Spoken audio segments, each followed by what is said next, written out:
In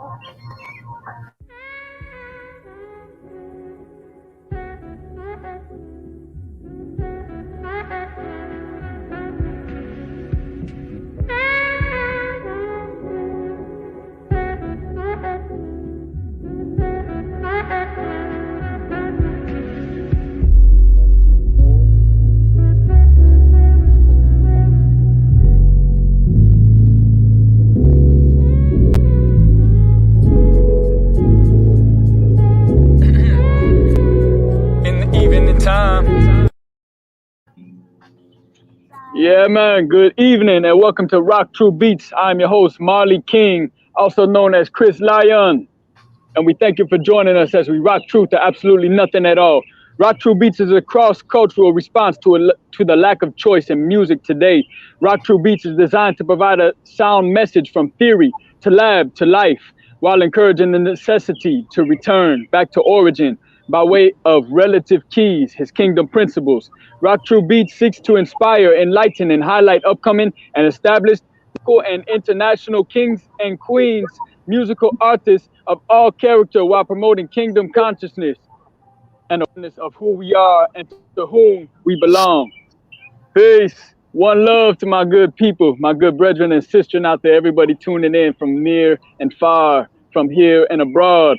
Give thanks for tuning in. We live out here. It's a beautiful, hot day out where I'm at, as y'all can see right now, the scenic background. And then we see my brethren here with the four walls. I love it. The parallels, the dualism to life, man. Either we in or we out. I'm not going out there. I overstand, man. It is a hot day out there today, man. You know, and we only got this for maybe a couple more days anyways, man. We got some cooler weather sneaking in. We got some rain coming in and such as well. So good for us, good for the plants, good for Mother Nature, good for life. And I'm ready for it, man. It's been a mild summer compared to many years past. If you can remember, we used to have temperatures of 100 degrees, 110 degrees some days. It's been a mild summer here. You got to remember, just a little west, they burning up over there, man. Hey, wildfires, my friend. Wildfires and everything. I was like, whoa. I mean, they got a lot of problems going that way, man. We fortunate to be in the position that we at, man. You know, it's so many odd weather patterns hitting many different parts of the world, you know, not just here in the West Coast, but worldwide and abroad, you know, with the intensified and earlier hurricane and typhoon seasons coming into play, and the monsoon seasons hitting with record-setting downpours. And then, like I said, look out west, man. We got record-setting heat waves hitting the upper Pacific Northwest, you know, and the West Coast in general. That's a tough one. I got some peoples up in Kennewick, Washington, up in the Tri-Cities area. So they just west of Spokane, and it's blazing up there. You know, they do some planting in the backyard. Usually they like to go out in the boats and enjoy time fishing, but it's been so hot out that way, man. It's just it's some stuff that's never been witnessed in their lifetimes, you know. You know, it's tripped out. I wanted to move in that area before we moved to where we are now. I wanted to move there, and I'm glad I didn't. Because that would have been horrible. Hey, we think of being down in Arizona and Phoenix, man, and these spots it's hot all the time, and they even hitting record points, you know, record temperatures out there. That has got to be crazy. 115, 120 degrees outside. That is almost unbearable if you ask me, you know. We could overstand a little bit of sun, but hey, man, too much is too much. Just like we spoke last week, man, there's, you know, we can only take so much of anything, you know. Everything in excess can be detrimental to us, and I think that goes the same way with good old sun out there, you know. Yeah, something serious, man. Too much UVs for the system now. Yeah, buddy. Something serious, man. I wanted to bring something up to you, man. All right, think of the word universe. Okay. What does that word mean to you? Can you pull anything out of there? Does it have a different connotation when you say that word or when you think of it? Universe. Can you break it down anyway for us? Yeah, I mean, I could give you the definition, the one that I've always known. You know, one entity of time frame, one entity of time and space, comprised unit of different gases and planetary bodies, and it's a lot of things that go on inside of a universe. I mean, just looking at the word alone, being, if I'm not mistaken, being one, and then verse being right. You know, one space, one place. Right. We don't live in a multiverse. That'd be nice. That'd be nice, but that's not reality. I mean, and if it is, we haven't figured it out yet. So that's all I got. That's all I can think of. Got to put me on the spot with that one, man. Hey, absolutely. You know, I'm always known for putting somebody on the spot real quick, but I always got to pose a question because some of these questions could lead us deeper and to open our minds to a different way of thought. But I really like the way you described that, man. Universe, you know, one entity, one being. Or if we think about it if we think about it in terms of our lifetime or in the music world, we think of universe as one song, universe. Okay, one song, you know, and it really, I think, is a binding factor when it comes to all of us in this world. When we think about, you know, the one thing in this world that binds us all together would be music. You know, that's one big common factor that could connect anybody, man. You could put people of many different shades, cultures, and tradition in the world, but music is the common piece. There may be many disagreements or things that we don't have in common, but when we think of universe and music, one song. The universe is essentially a big giant space of music. You know, there's constant vibration going on. Music is composed of vibrations, you know, different chords and different octaves vibrating, semitones vibrating, you know. So it's something deep. So I had to bring that up. That's going to lead into what we get to speaking about here today. But nonetheless, that was a pretty deep one, man. What you think about that? It was pretty you absolutely, I mean, pretty unique. Yeah, I mean, just looking at the because I was watching something on TV. They was talking about just how frequencies and whatnot get to travel between our planet and out into space and different things. All of that is just sound waves. Is, you know, everything has a frequency, and that frequency means a sound wave. It means what is flowing on, the distance that it takes for one sound to get to the next sound, you know, how it's moving through the air. And so the reality of it is that we all are on a certain frequency, and when we're off that frequency, we're out of balance. And when we're out of balance, we're not doing what we're supposed to be doing. So it's imperative that we get into the proper frequency with in proper harmony with this planet, with ourselves, with others, because then we can operate a little bit better. We can view things and deal with things a little bit better, and it makes for easier friendships. You know, if that makes any sense, like it makes for easier to connect with people. Have you ever met with somebody like they just, their energy is like totally, you know, just like they frequency wrong, like they either high strong or they too low or they too, you know, they just too out, and then you get to them and you're trying to match frequencies.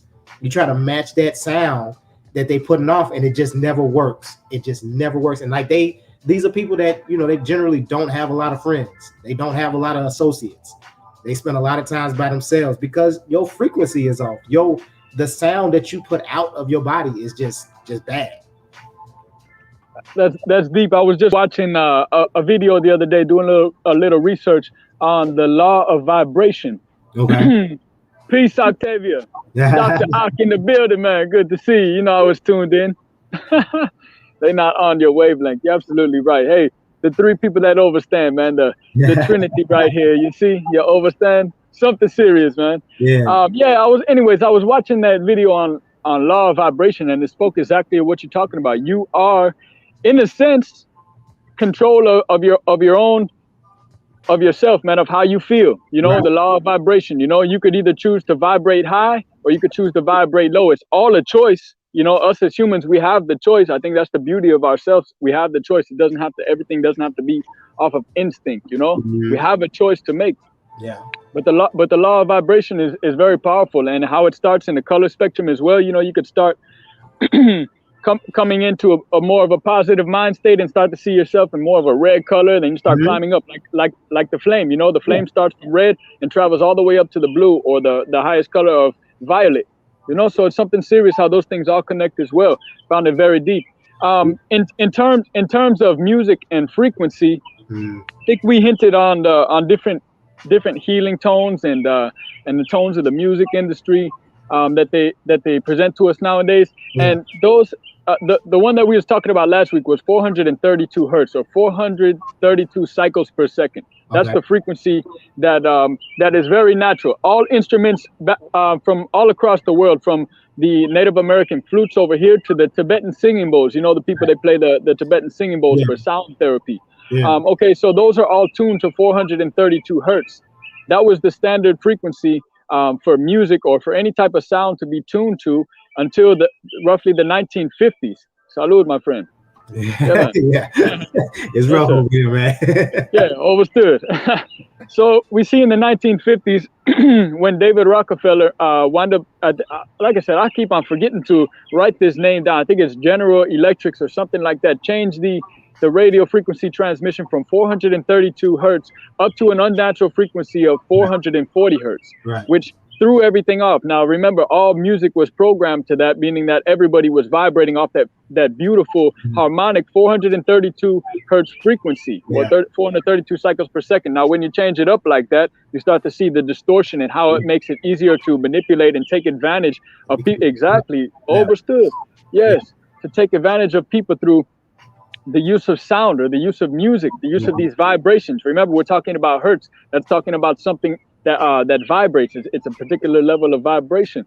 Let me see what Octavia got to say. When waves get out of sync, they tend to be destructive and cause both waves to collapse.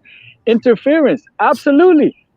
Come on now, we see this all the time when we're listening to the radios and we're trying to find that radio station. Some of those frequencies they can't withstand each other, so they collapse. Going from here, going into Milwaukee, or going to Chicago, or going into different states, we start to see the radio stations change up because they both can't vibrate on that same level. Absolutely. Something deep.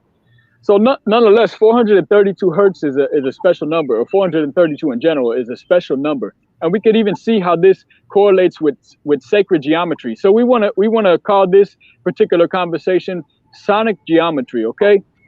What I mean by sonic geometry is obviously geometry having to do with shapes and platonic solids, and how it's connected to things that are of a sonic nature or of a sound nature. You see, so sonic geometry, and the first shape we're gonna look at is a triangle. So we see triangle. That's the first shape that could be made connecting straight lines. So it's a very special one. You always see a lot of people throwing up a triangle like this, man. It's big in Freemasonry.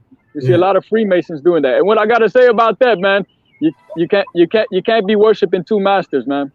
Just keep that in mind, man. You can't. It goes against it, man. You know, for anybody listening out there, man, you can't have two masters. You can't worship two masters.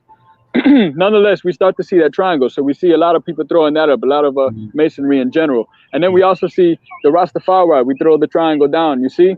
And that happens to represent groundation or foundation, you know? The top representing like your higher self, and the opposite, the dualism, representing your lower self. So you ever see somebody, you know, in formation like that while they're listening or something, that means they're grounded. That means they're in foundation. It's something similar to a mudra. If you ever heard of mudra, mudras are used back in India, and they use these as different forms. Like you even see people like, I shouldn't even just hold it to India, because you see many different leaders in the world using these different things. And like one like this, when you have your knuckles tucked inside like that, it means like awareness, man. You're being aware. You're able to soak in all of that knowledge like so, man.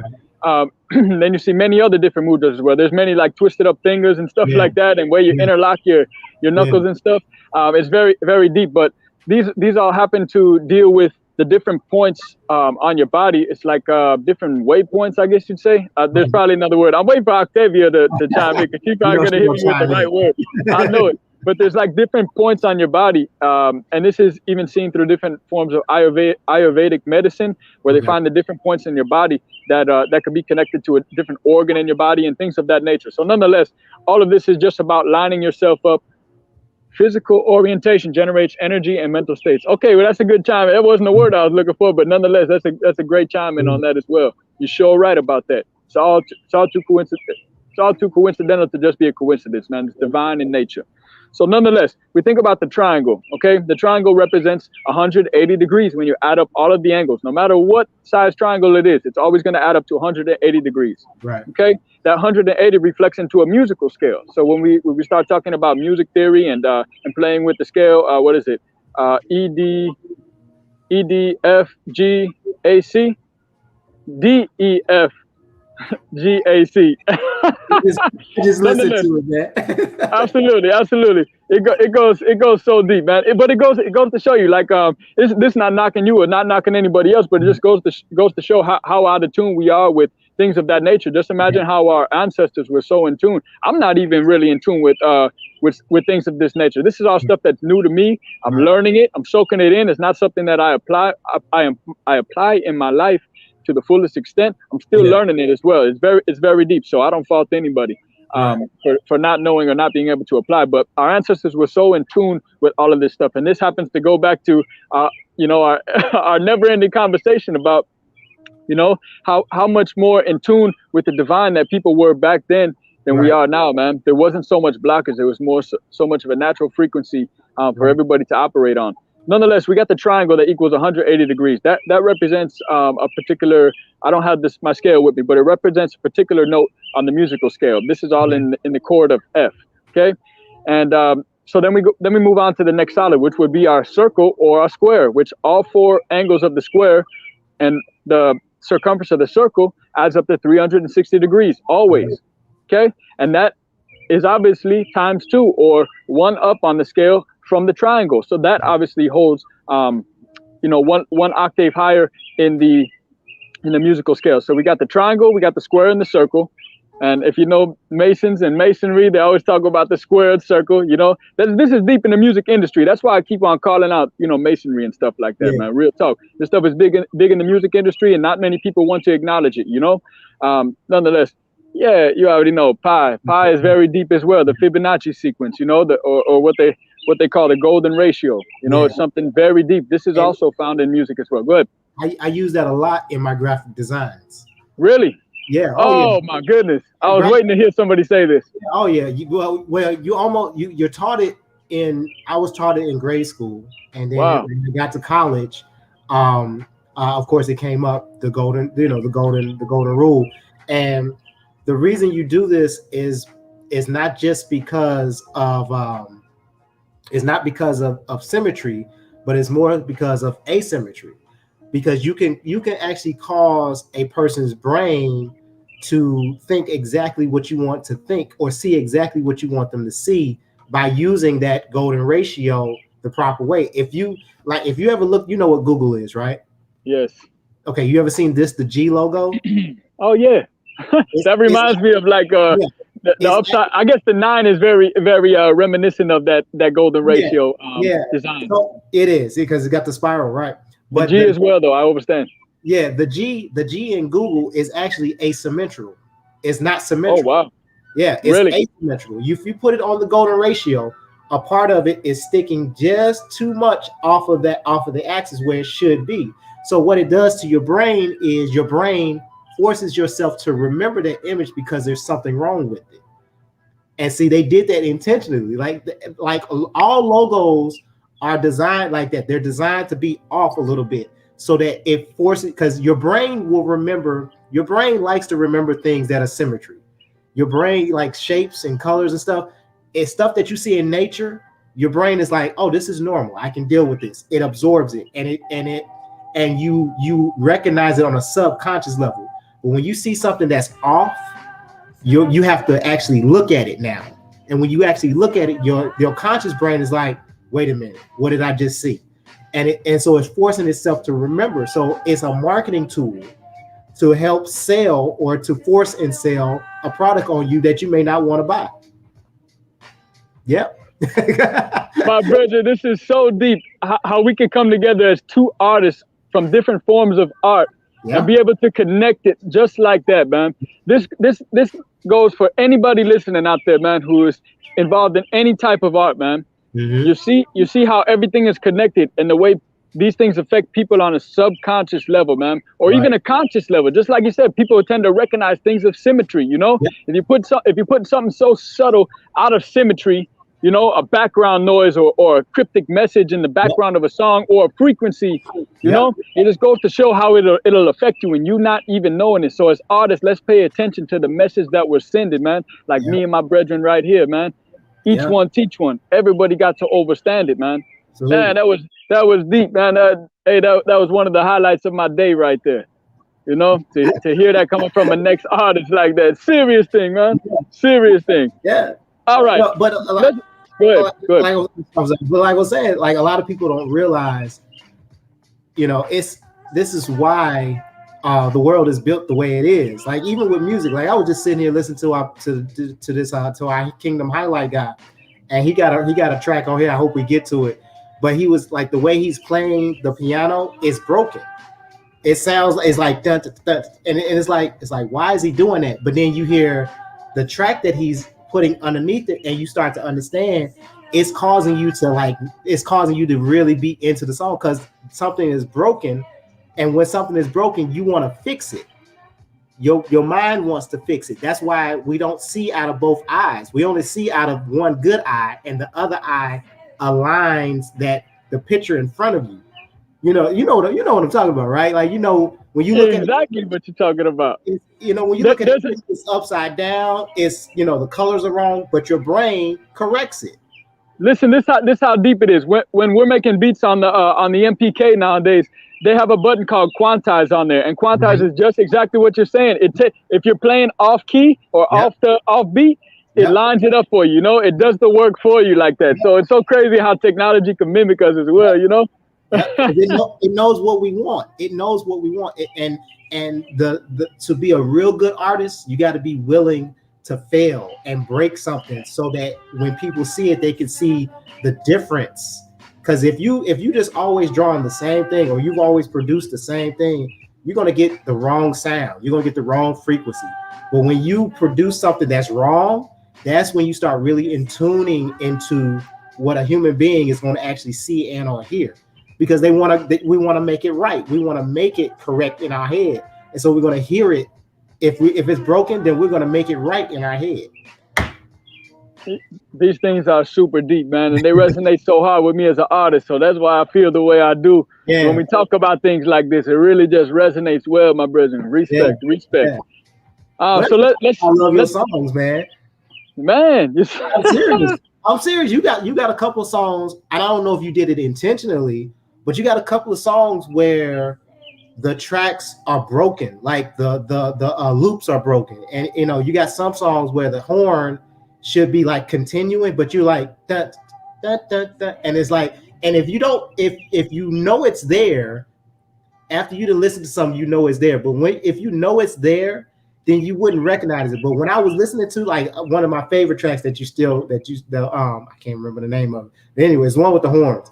And when you start going in on your verse, I can still hear the brokenness of it. And I'm like, that is just so dope, because it's like you're doing it intentionally, but you're allowing the machinery to like let it keep going even though it's broken.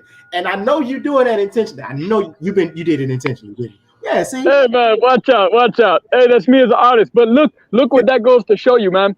Something so I guess maybe it's difficult for other people to peep out, but somebody that's in tune with art and music like that, for you to be able to peep something out like that goes to show you that many other artists out there are doing things like that in the record industry, man. That's why these mainstream artists are able to, you know, captivate the minds of these young folks with all these different recording artists pretending and things of that nature, because of that simple fact right there, my brethren. So I'm glad you could peep that out, because I always work to try to throw subtle things in there like that, man.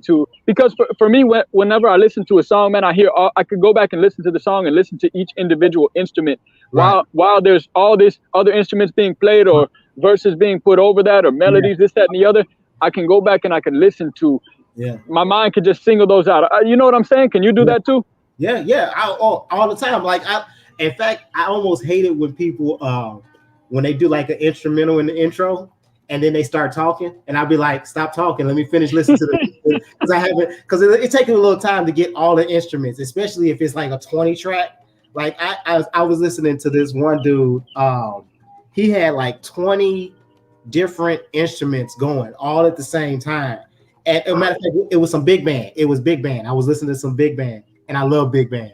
And I'm like, I'm just really enjoying it. I'm like, da da da da da da da, and they just, you know, and I'm listening to all of the hi hat. I'm listening to that da da da da da, and I'm like, keep going. And then all of a sudden, they went and changed it up and started talking. I was like, stop talking and let me finish listening to the track, right?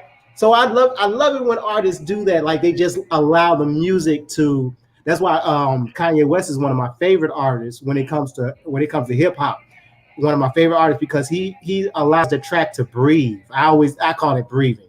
It's right? important. That's what they call it. Yeah, it's let that track like have its own space before you interrupt it, because that interruption is an interference, because it's not especially if you got a raspy voice or if you got a squeaky voice or if you're just talking about trash. When you're talking about trash, it's like, yeah, I just I don't want to listen to it no more. Like I'll run it back to the beginning or run it all the way to the end so I can hear the rest of the track.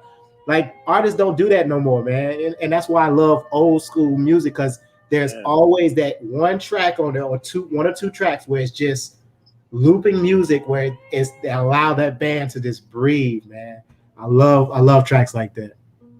It's such a beautiful piece of work, man. Music is a serious form of art, man. If you can get into it like you and I right there, it could really speak to you and make you feel some type of way. Really get a hold of that vibration, man. Yeah. Something serious.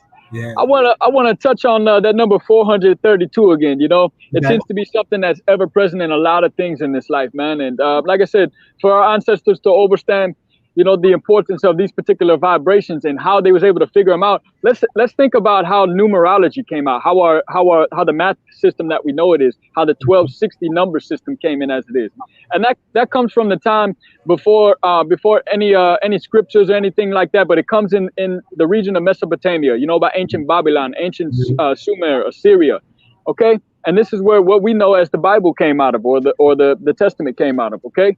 So we think about the culture that was present back then. It was the Sumerians, and something that they had came up with was a number system called the 1260 number system. And this was done by taking the four long fingers on this hand. So exclude your thumb, take your thumb out. We take these four fingers and we count the knuckles on each of our long fingers. So we got 1, 2, 3, 1, 2, 3, 1, 2, 3, 1, 2, 3. How many is that? That's 12 altogether. 4 times 3 is 12. Okay. Then we use those to multiply by the 5 digits on our other hand, which gives us 60, which hence the name, the 1260 number system. And for some reason this gave birth to the math system as we know it, whether or not we tell it in metrics or we tell it in our standard units. So it's something very, very deep. That yeah, absolutely. It's interesting. I never understood this, man, until last week when I started when I took a break from the research and I jumped back into it. And then I said, oh, now I get it. Yeah. So the 4 fingers right here, 3 knuckles on each one. This is 12 right here. 12 times 5 is 60. Okay. Now let's think about the significance of 12. Man, we got 12 hours in a day, 12 hours a night. Okay. We got the 12 apostles. We got the 12 zodiacs. We got now we go on to 60. Now we got 60 seconds in a minute, 60 minutes in an hour, and so on. And we and the 60s just keep on being shown all throughout these different patterns. Let me not get too far into it because we could start diving deep on one thing. I forget to name the rest of this. I got some decent notes over here, man. Some decent notes to spit today, man. We only got an hour show. Absolutely, you understand? So something serious here. So we see the 1260 system right there, and it happens to be deep, man. And that gave forth to all of the math and all of the 432s or 144,000s or 540 hertz. Right. All these different numbers came from this particular system based in ancient Sumer, ancient Sumeria. Okay, so the moon is this. All right, so let me stay on track. I'm gonna go this way. Okay. So let's think about the 432 again. Very prominent number. So we think about the moon is 2,160 miles in diameter. Okay, so we think of the moon, a big circle, and across the moon from point to point, from A to B, is 2,160 miles. That's the diameter of it. Now, in numerology, the 0 is not counted, because a 0 obviously equals nothing. A 0 is nothing. Okay, 1 is something different. 0 is nothing. Okay. 216 happens to be half of 432. Now, if you take the moon and play the vibration of the moon, it happens to resonate as half the octave or half that frequency of 432. So it's something very very distinct as well. Let's look at the sun. The sun is 864,000 miles across. Okay, remember, in numerology we take away those zeros. Yeah. So we look at the number 864. H64 is exactly twice 432. So now we have 432 as our base. The moon being 216 or 2,160 miles, you know, exactly one below. Now we have the sun being one above, you know, so it's very deep. I'm not saying what to believe or what not to believe. I'm just simply putting some information out here to make you think. That's it. You know, all of this is going to correlate, man. I'm going to dive into a little bit of numerology and how it correlates with a lot of biblical texts and universal religious texts as well. It's very deep, but nonetheless, let me keep running here. So, in 12 hours of the day, we think from what we consider morning. You know, 12 hours from I don't know when it's 12 a.m. to 12 p.m. That's a 12-hour cycle right there. Okay, that's what we think of as morning. You know, 1 o'clock in the morning, 2 o'clock in the morning, 3 o'clock in the morning. Okay, well, in 12 hours of a day, of a daytime, there's 43,200 seconds. Okay, 432 again. Absolutely. Okay, in 12 hours a night, now we're going to the opposite. Now we're going from noon all the way until midnight. You know, okay, that also has 43,200 seconds in it. So look at the reflection there. Look at this number, 432. That was not only discovered by us, but also something that was recognized in a lot of ancient cultures as well. You know, it goes very deep. So now let's take the 360 degrees found in the circular shape of the sun. Okay, so we got one shape 360 degrees, then we got another circular shape of the moon 360 degrees. Then we're going to multiply that by the 12 hours in the day, which is 12 hours of sunlight, and that's going to equal 4,320. Okay, so very deep as well. And when it comes to night as well, 4,320. So we see how 432 is seen all across these things, from the celestial to the physical and to time as well. So it's very deep, and it makes you think. Another thing as well, the only whole number that when squared comes within 0.01% accuracy of the speed of light. That's 432. So let me say that again. 432, when we square that, so we take 432 times 432, it equals 186,624. Okay, that is like I said, comes within 0.01% or 100 how am I trying to say this? 100 of a percentage accuracy of the speed of light. So it's very accurate, very significant piece. Okay, very deep. So once again, we start to see that number again, 432, how it really holds that deep vibrational hold on us, or on the world in general, the universe, the universe, one song. You see, something serious. In India, large cycles of time are called Kali Yugas, are 432,000 years long. So once again, that number shows up. One long period of time measured in India will be considered a Kali Yuga, is 432,000 years long. So another divine piece right there. Something very deep with the number 432, and we see that prominent in all different cultures. Like I said, for the Native Americans to be tuning their flutes to this particular hertz or cycles per second, and to somebody as far across as India, you know, on the other side of the planet, for them to be tuning their bowls and such to the totally different instrument to this particular frequency or cycles per second, is such a divine correlation. Like I said, I got a shirt and I love to wear this all the time. It says, God, Allah, Jah, Buddha, Krishna, we all are one. You know, that lets you know it's universal respect, man. You know, we all have different views of creation, how creation came about. You know, but who's to say not one is wrong? You know, we got one text talking about ancient Sumer, ancient Babylon, the Mesopotamia, the creation that happened over there. Then we have other books talking about a creation in a whole nother part of the land, and such and such. So it's so deep. Nonetheless, I like how all these things correlate. To me, it just expresses unity even more, you know, and it should be, you know, music should be that binding factor, you know, that thing that really stretches that unity. Are you familiar with the number 144,000? This might come to mind for you. A little bit. Just a little bit. What you know about 144,000, man? When I say that, what is it? Yeah, go ahead. I know where you're going. Go with it. This is the group, the first group that's going to be, and I'm paraphrasing here, first part of the rapture. God chosen people. He's going to take 12,000 people from each tribe of Israel, the 12 tribes of Israel, and that number is going to add up to 144,000. I lost you for a second. You still there, my brethren?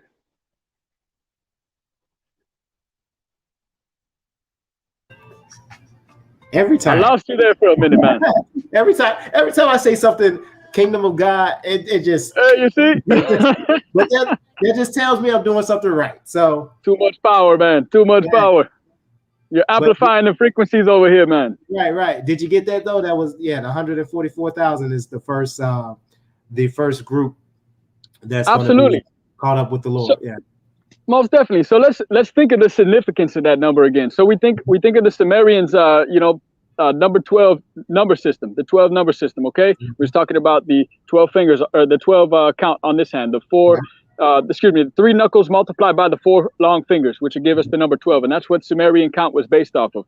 Okay, so we take that particular number, then we square number 12, and when we square 12, it equates to 144. Then if we square if we times 144 by 12, we get to 1440. Then if we times 1440 by 12, we get to 144,000 once again. Now we're thinking of all of these in musical octaves as well, building up in notes and how it gets to that certain frequency. So nonetheless, I'm just throwing something out there. Just keep all these mental notes in mind. The Sumerian count reaches up to that absolute divine number right there, 144,000. Now let's go over to ancient Kemet, or what people may know as Egypt. Right. The time of the ancient Kemetics. So we look at the Giza pyramid over there, the Great Pyramid of Giza. Okay, it has 144,000 capped stones. They're capped white stones, smooth white casings on them. Okay, 144,000 of them. To me, it's not by coincidence either. Sounds like design, Miss Dr. Ak. You overstand? Something serious. Okay, and we think back to now let's go to another part of the planet. Let's go to Mesoamerica, which would be places like what we know as Mexico. Something serious down there with the Mayan cultures and the Aztecas.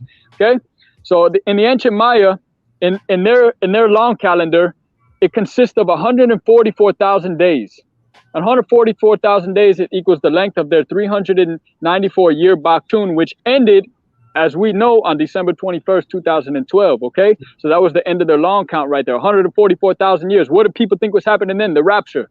Right. Everybody thought Armageddon was going down right then and there. Everybody was digging their holes and bomb shelters, doomsday shelters, because everybody misinterpreted. This is what happens when the secret keepers of the knowledge, the gatekeepers, the ones like the Masons and this, that, and the other, are going to withhold this knowledge. It's only for the initiated. But at the same time, I'm doing a lot of knocking here, but at the same time, I could understand why the message is only for the chosen few. You was talking about the 144,000, I'm talking trash about the Masons here, but I really shouldn't be talking so much trash, because the knowledge that they pursued all came from a lot of these texts.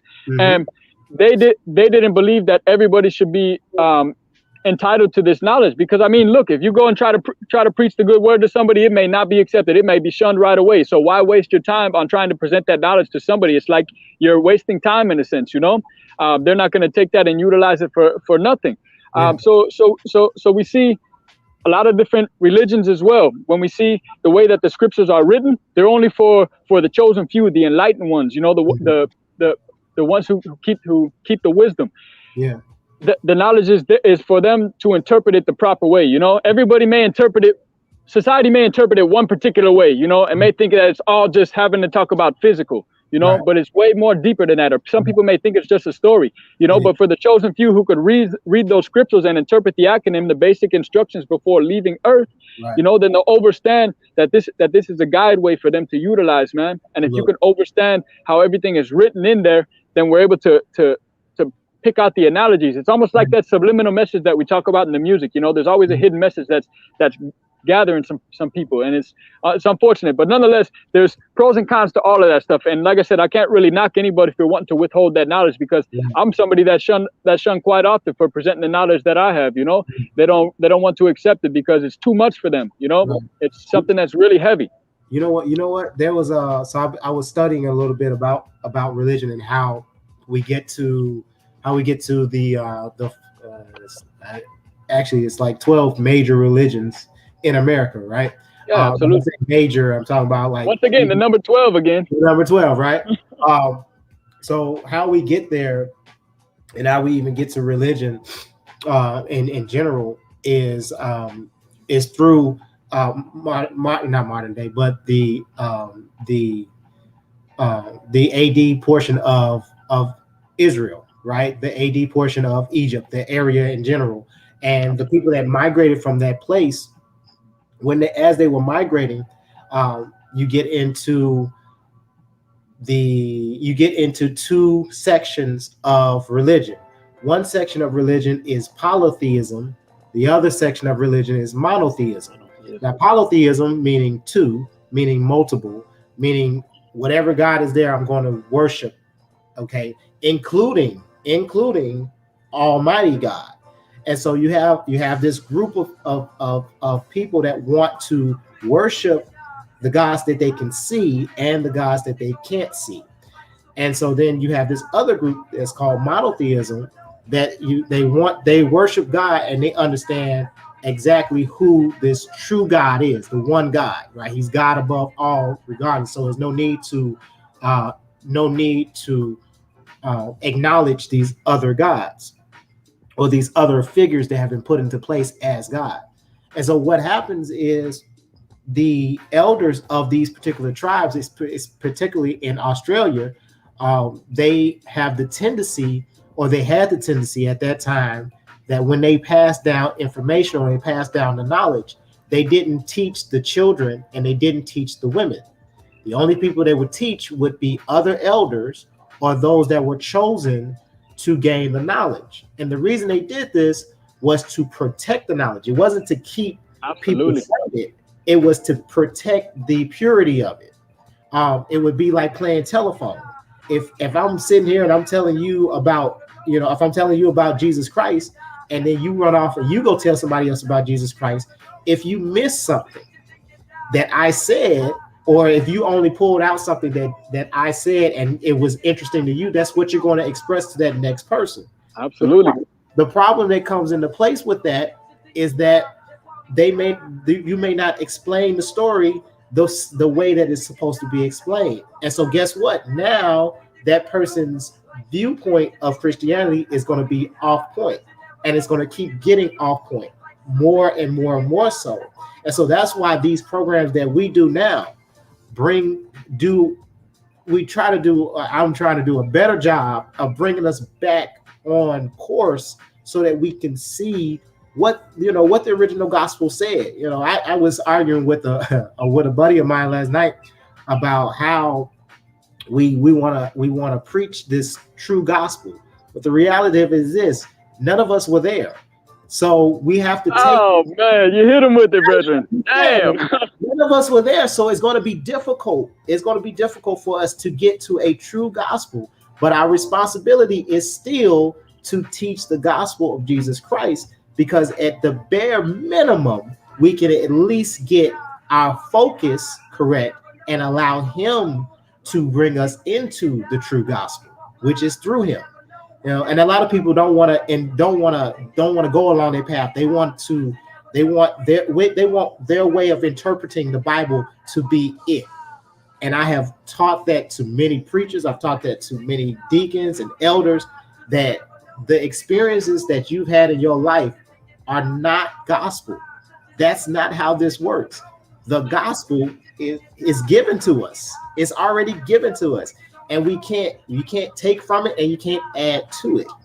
So, when you look at it in that sense, and this is kind of to tie in with the frequency, because who is that?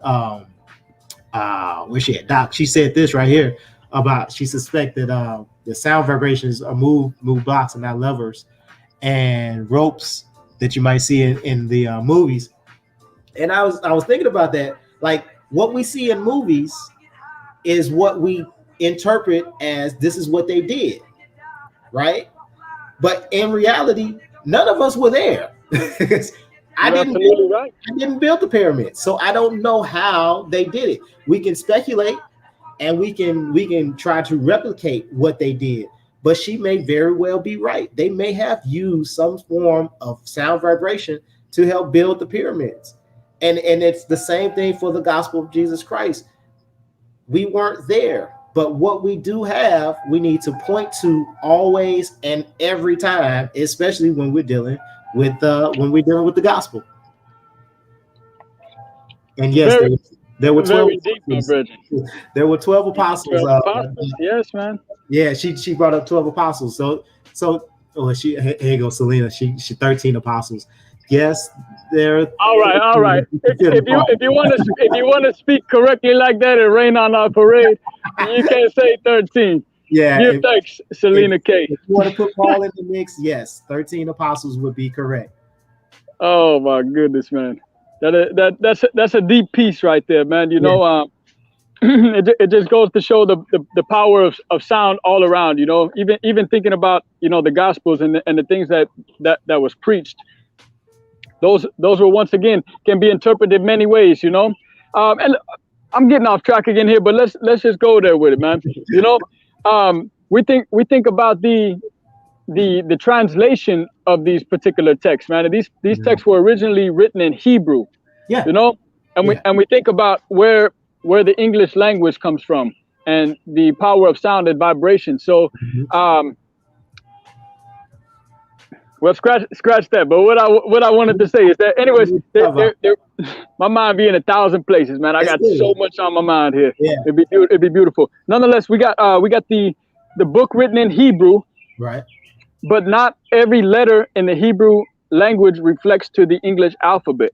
Absolutely. So therefore, certain words cannot be put in there. Just how we see God written G-O-D here, it's written G-D in Hebrew. Right. You know, and we also see a lot of other words that cannot be translated. I'm not a scholar when it comes to you know, the text being translated. When it comes to the what's the proper word for it? Exegesis. Nonetheless, the dialects or the translations, right? I'm not a translator like that when it comes to the words, but nonetheless, some of the things that I read were very significant in the studies that were done on them. How the translations were not exact, they correlate. So, like you said, the way of Chinese telephone again. You know, somebody says one thing and it gets distorted throughout the time, depending on whose hands it landed in. You know, all of these are great texts and great tools. You know, I say tools because we can use them. They're here for a purpose. You know, just like you go into the garage and use that hammer. That hammer has one purpose, but can also be used for other purposes as well, good or bad, depending on the intention. You know, there's always good and there's always destructive purposes. Always, man.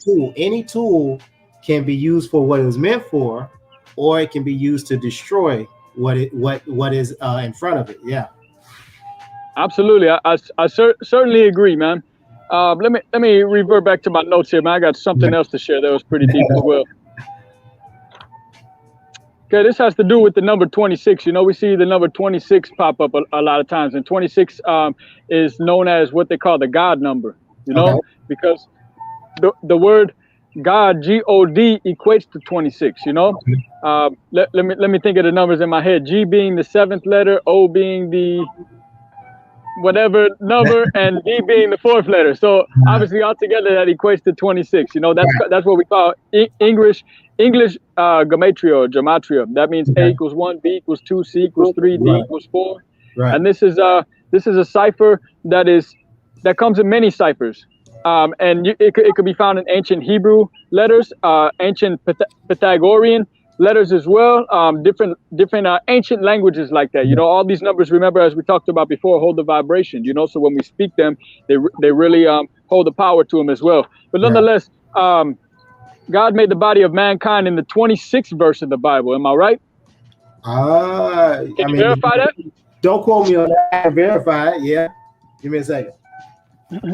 I verified it already. If you want to cut to the chase, but if you want to verify it, I was just putting the question out there. I always like to see if somebody can verify it other than myself and my sources. Oh yeah, no, that sounds about right. I mean, let me see. I'm too far ahead because actually, you know, with the tripped out thing, I've been studying a lot of Genesis lately. I've yet to get past, and I'm gonna have to teach you about this because I tell people all the time we read the Bible too fast. We read the Bible too fast. Too fast, man. Too fast. You know what part of the Bible I'm still on? And I'm studying Genesis. I'm still on Genesis 1a. That's how it's supposed to be, man. Sometimes you have to go back and reread it a few times or take a break and come back and read it again and see it from a different light, different perspective, different corner of the room. It's so let me go ahead and drop a couple other jewels right here too, man. We're speaking of Genesis. So in numerology, we think of the number 0, which 0 is never counted because Genesis means first cause or relates to the primordial source.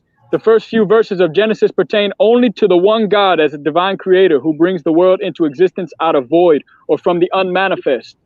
Okay, and 1, let there be light. This is like Genesis 1:3. The first spiritual emanation was light. If our soul continues to follow that light, we'll get back to our source. 1 stands for a beginning, a new start, and unity. You know, that's why we always say one love, you know, something serious like that, a powerful connotation behind that. 2, and God divided the light from the darkness. This is Genesis 1:4. Yeah. In 2, there is duality, day and night, heaven and earth, man, woman, and all pairs of opposites. Right. Thus, the development of choice began between good and evil, true and false, positive and negative. Right. Now, Pythagoras says that number 2 is the imperfect condition in which being falls when it becomes detached from the monad or God. Okay. So, absolutely. Somebody else, an old school guy named Manly P. Hall. He was an old Mason that came out to expose the guys and what's going on and stuff. Mm-hmm. He states that when the eyes of both are open, the sight of the soul is obscured.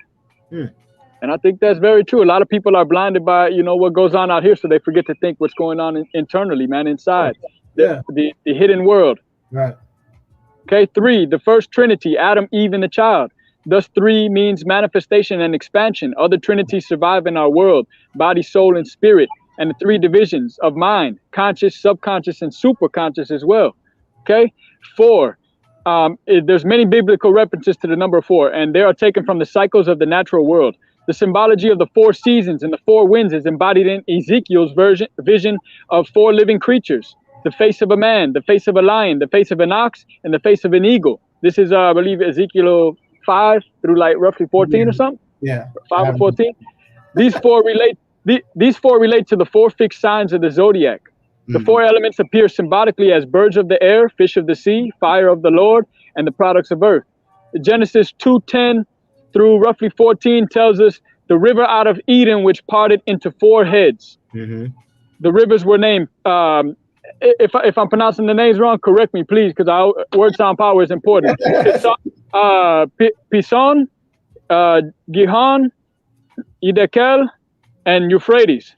Metaphysically, these names mean fire, breath, body, and blood, or spirit, breath, body, and blood, or fire, air, earth, and water. These symbolize spirit, mind, body, and soul, which are the 4 principles that vitalize the material body during its earth life. So something very, very deep, man. I mean, I could go on and on with some different numerological correlations and just the way that this encompasses not only biblical texts, but many other texts worldwide, man. It's deep how the numbers. You got to bring out the big books, man. You got to bring out the big books, man. I gotta bring out the big books. You know how big this book is. Watch out, man. I mean, we're looking at bringing out the big books, man. Oh, it gets heavy like that, man. I know it, man. Hey, but that's how it's got to be. You know, I bring some knowledge like this to the table that both of us can utilize and learn from. Look at us using tools. We're like 2 guys on the job site, man. You bringing some tools to the job site. I'm bringing tools to the job site. Let's build something. You see, Absolutely. We got some things we could really make some things happen, man. It's very deep, but there's many different forms of numerology that's encoded throughout our life. There's organic forms of it, meaning that it happens naturally through what we see going on with these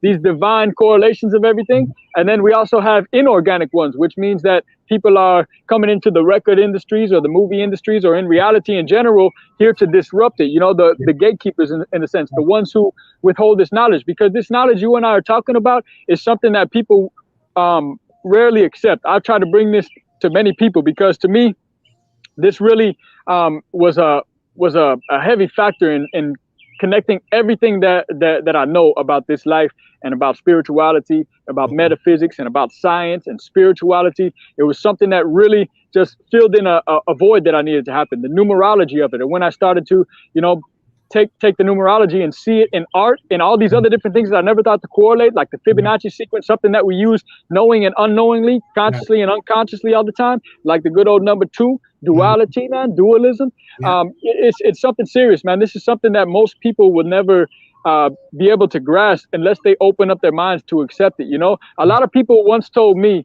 and I still get this a lot, man, especially from a lot of Christians, man. They tell me that numerology is the work of the devil, man. And I try to tell them that every Christian should have a basis in numerology, because numerology is spoken about in the Torah.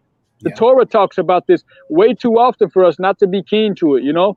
And like I said, when we can see it being utilized back in these ancient times, then we can understand how people will come and manipulate things when these particular tools get into the wrong hands, you know. Right. And we can start to see how things are manipulated and used for malice or ill intent. And I see it in the music industry all the time, especially on a lot of artists. You know, they got something called the 27 Club. You familiar with that? No. So 27 Club is like a lot of artists, a lot of famous artists too, that wind up dying at the age of 27, you know? Wow. The list goes on. I can go through a whole long list of them, but there's a number that they stamp on black people in general. I believe it's the number 38. Okay. Number 38 is put on a lot of black lives throughout their music careers and ultimately into their deaths as well. You know, people date numerologies to when they were born and when they died lines up to these particular numbers. And when we see these numbers in the media, like we might see 33 people killed in a condo collapse, but you know, who's to really say that 33 is the real number that they're pulling out of that? I've seen some numbers from a war, and they were like, oh, only 10 people died over here. But, you know, my cousin's telling me that, you know, 100 and something people really died over there. They lost count of how many people they lost in a particular tragedy over there, you know? So, you know, we really got to question why the numbers are being portrayed to us like that. How you and I spoke about through artistry, we can hit people subconsciously and consciously as well, just by altering something slightly, man. So if you alter something slightly, like the number 33 or the number 74 or 47, these very detailed numbers that maybe mean nothing to you and I, but mean something totally more powerful to somebody who has an understanding and initiate in a sense, you know. I'm sure a lot of people throughout many different positions of power throughout this world, they understand this particular code right here and how it's put on people. This, you know, let's go. The words bones, carbon, and calcium each sum to 26 as well. How is that? Bones, carbon, and calcium is what makes up the body, you know? It's something serious, man. Carbon is the sixth element on the periodic table, which is, you know, much like 6 protons, 6 neutrons, 6 electrons, similar to how the Revelations 13:18 of the Bible says that 666 to be the number of the beast as well as the number of a man. You see, like I said, people got to slow it down a little bit and they got to read things a little deeper. Sometimes we have to read it 10 or 20 times. If that's how long it takes you to read it, then that's how long it takes you to read it to understand, you know? And I'm not going to knock anybody for that, man. I'm one of the slowest readers out there when it comes to this reading material. But the only reason that is because I have to backtrack sometimes to grasp something, you know? Just because you wrote it like this doesn't mean it necessarily was like that. It's just the way that you interpreted it, just as you had described earlier. So it's something very deep. We think about the number 13, when you realize 13 is the 6th prime number, and the factors, and 18 factors into 6 plus 6 plus 6 as well, that verse perfect number, and what it has to do with the word man in light of Revelations as well. You know, carbon is also considered to be the God element existing in all things, and our bones are rich with calcium as well as iron, the 26th element on the periodic table. Okay, so we got the 6 and the 26, carbon and then iron being the 26th. And that's a subject we can talk about it next time, man. But there's so many parallels in science, spirituality, and metaphysics as well. It's just it's so deep, man. And to me, it brings a lot of clarity to us. A lot of people are scared of hearing stuff like this because we've been taught to think one way, you know. And I think go ahead. It challenges them. They don't absolutely. You know, people. I can relate. When somebody challenges me, you know, if they challenge my conscience with something that I may have thought that I knew, and they come at me with something else, you know, I'm gonna be apprehensive a little bit. Me being me, I'm gonna be quiet and listen up. But internally, I'm apprehensive about it. I'm like, okay, what's going on, man? I need to take this back and I need to dive deeper for myself because if what this person's saying is true or has the facts to back it up, then hey, man, it tells me everything that I knew about this particular thing may not be true. So it's deep like that. It's very so the number 26 is a word for skeleton as well, meaning that you take the word skeleton and add that up as well in numerology, it equates to the number 26, which is deep. Let me see. I mean, we can go on and on. I'm not gonna spend all day going on to that because I can start tying in dates, you know, like 2/6, February the 6th, or June 2nd, how they see it in Europe as 6/2, June 2nd. I mean, these things These things go hand in hand. Karma, hope, atone, each equate to 26, as do heaven and hell. Heaven and hell equate to 26 as well, you know? Faith equates to 26 as well. Secrets equates to 26. Spoken, oral, sound, noise equates to 26. Tongue is 26 as well. I mean, these are now we're diving into the anatomy of ourselves, so it's very deep as well, man. As above, so below. And the body is the temple, man. Yeah, absolutely. Corinthians 6:19. And this is out of the New International Version. I'm not sure what it was in the older text. I didn't get a chance to pull that up, but it says, "Do you not know that your bodies are temples of the Holy Spirit, who is in you, whom you have received from God? You are not on your own, or you are not your own." Excuse me. You know, so it's very deep as well. Just to know, just because we can't see all, you know, this physical being that everybody's expecting to, you know, pop up in front of them, doesn't mean that it's not omnipresent or ever present around us. You know, it's something that I wish everybody would get a chance to dive into, or allow themselves to open up the mind a little bit, because this stuff could really be one of those things that lead us into that next level. You know how we always have these scientific breakthroughs, or we have these archaeological breakthroughs? Well, this could be one of those metaphysical or spiritual breakthroughs that we have, man, to where we can start connecting these dots deeper than anybody that has connected them before, you know, and could really give us a closer sense, or more of a divine connection to the source. You know, I think, like I said, a lot of it's been lost throughout the ages due to a lot of things going on in this world and a lot of technology being created. But there are ways to get back to this stuff, man. And, you know, each one teach one, like you and I are doing today, man. It's oh my God, it's deep, man. You know, I love it. Yeah. I love how all this stuff can just connect many dots for us, and it's reflected in all throughout forms of art. And art can be considered not just what you and I create, but what has been created all throughout eternity, man. Throughout this entire lifetime, man. There's so many different. That's funny you brought that up about connecting dots, right? I remember as a child, that used to be one of my favorite, you know, pastimes. Just something to connect the dots, right? Yeah. And so in my journey, in my studying and in the Bible and in Christianity in general, what I'm starting to learn how to do is not just read the text for what it says, but to connect the dot to where it's pointing to. Because everything, and I kid you not, this is exactly how I'm learning how to read the Bible now, because of the Bibles that I have. I'm learning that what's in Genesis connects to John. I'm learning that what's in Revelation connects to Ecclesiastes. I'm learning that. Look at the dot connectors, man. Right. It's just all of these dots, and all of them are connected.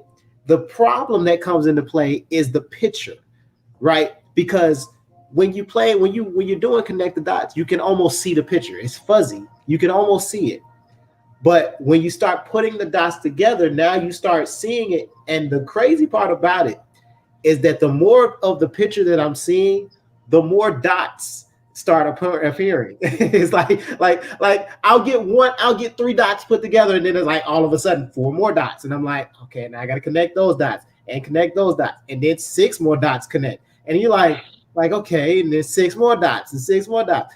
So it's important and it's imperative that we don't go through this life thinking that we're going to always connect all of the dots. Allow yourself to be open to there should be more, right? You should get to a point where you can say, okay, I see this, I see that, there's more. Let's go after where there's more, you know, and not necessarily to fall into the rabbit hole, but at least peek your head down and be like, oh, okay, I like that. And then go see what it's all about, because you don't know where it's going to lead you. You don't know where it might show you something that you hadn't thought of. You know, your enlightenment. Like that's how music is, right? Like, I don't know about you, but my first step of music was jazz. It's not hip hop, it's not rap, it's not Christian, it's jazz for me. Likewise, man. Likewise, my brethren. The first record I ever heard was that I know I can remember is BB King, right off the bat, blues, right? I'm talking about that was my grandma's jam. So for me, that became my jam. But if I stayed in that vein and I stayed in that area, and that's all I ever listened to, that I would be this privileged.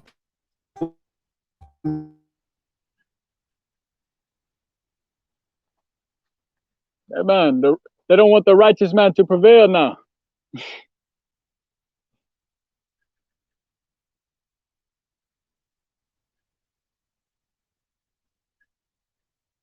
Lost to my brethren. Right at the end of the show, my friend.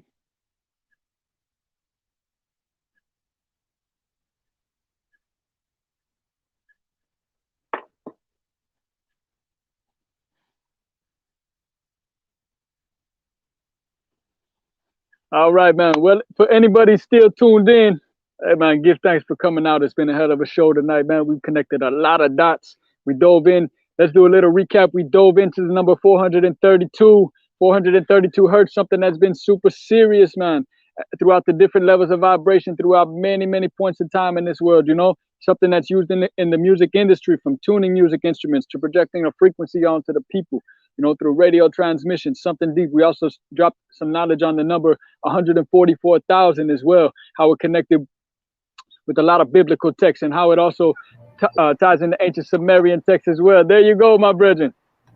Every time you're speaking a righteous word, man. Every time, man. That just lets me know I'm doing something. I'm doing what God has asked me to do, which is keep on rolling, my friend. Expose the gospel of Jesus Christ. That's what he asked me to do. That's what I'm gonna do. And every time I get cut off, I'm just gonna come back stronger. Hey, I can't knock it, man. I surely can't, man. It's something seriously deep, man. You know, I'm saying it's time for us to wrap it up this evening time, man. Put some food in our bellies. We done built a strong foundation this evening time, man. The next chapter in the book of Rock Truth Beats, you know, and it's only going to be continued for many more Tuesdays at 7 p.m. to come. And it's something that I really look forward to. I'm so glad to be a part of it on Tuesdays at 7 p.m. I like to have a platform to where we could speak and build, and that we can expose certain things for what they really are. You know, it's called Rock Truth for a reason, you know, to let the truth be told, and it always will prevail, man. That's real talk, man. Like I was saying before you chime back in, we was just recapping over the number 432 and how it plays a very significant role in sonic geometry. Yeah. Something deep, man, the study of sound and shapes, and how that affects us on subconscious and conscious levels as well. We just diving deep into numerology and how that correlated into a lot of scriptures and worldwide texts as well. Something very deep, man, and we're going to continue to build when it comes to these particular subjects, so that we can continue to educate our fellow artists out there, our fellow listeners, so that we can give guideways as well, man, and new perspectives on how we can utilize these tools in this lifetime, man. Something serious, man. That's what's up. Absolutely, my friend. Hey, man, give thanks to everybody tuning in. Yes, sir. Marley King, Chris Lyon, and my brethren will be done. Yo, what's good? I love it, man.